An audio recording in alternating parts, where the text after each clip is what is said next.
FBI भी active है, UK के अंदर भी चीजें हैं, दोनों साइडों पे। कल फिर उन्होंने भारत का झंडा यूके में एम्बेसी के सामने जलाया। इंडिया ने, मेरे लिए तो शॉकिंग न्यूज़ है कि इंडिया ने अमेरिका को वार्न किया है। आप इंडिया की बात कर रहे हैं, दुनिया की 5वीं बड़ी मैशियत है। हाँ, पाकिस्तान दुनिया का सबसे बड़ा मुल्क है कर्जे लेने वाला। अब आप फर्क देख लें दोनों का। और देखा जाए तो इस वक्त जो ट्रूडो साहब हैं, उन्होंने आईने में अपनी शक्ल देख ली है। Против России сражался Гитлер и его приспешники, то он идиот.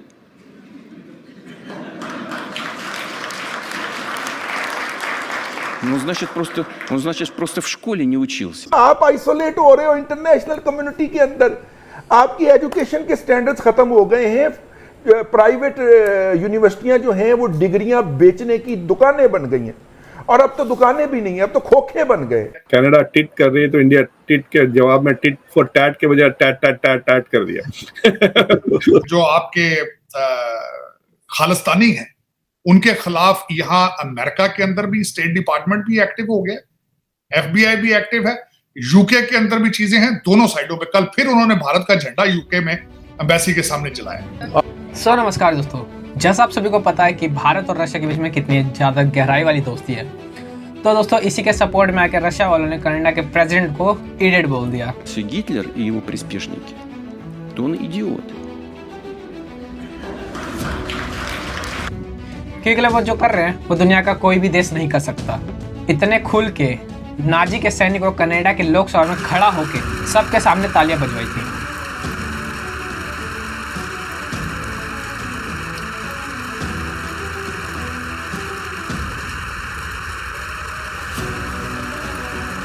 जिसके बाद दुनिया भर में कनाडा की और भी ज़्यादा बेइज्जती हो रही है, और इसके बाद भारत के साथ कई देशों ने इसकी आलोचना की है। पहले खालिस्तान मूवमेंट को अपने चुनाव के लिए यूज़ किया, और अब नाजिस को लोकसभा में बुलाकर दुनिया भर में और भी ज़्यादा बेइज्जती हुई है।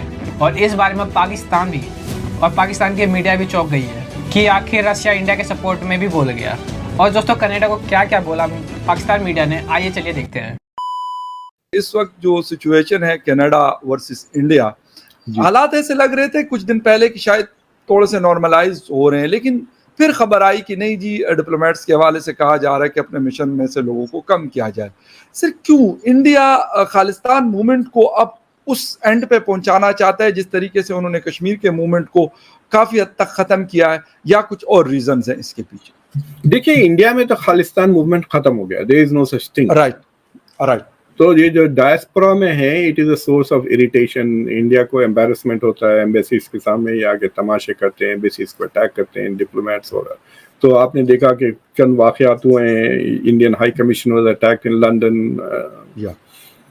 और कॉन्सुलेट पे अटैक हुआ इन सैन फ्रांसिस्को।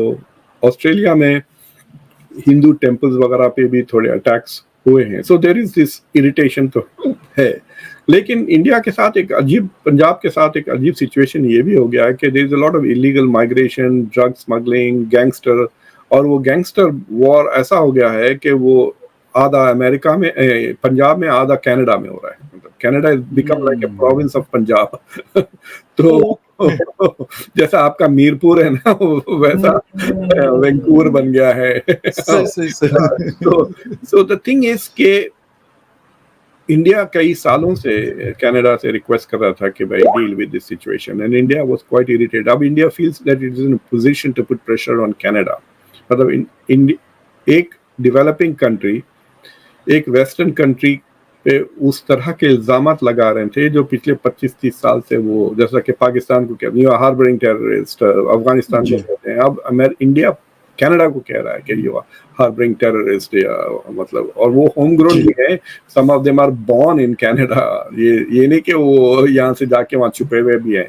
बिल्कुल सही। They are harbouring and nurturing terrorist, ये कह रहा है India. I have a feeling के privately they are putting a lot of pressure on India, and to back off ये पब्लिक प्रेशर इंडिया डाल दिया इनके ऊपर।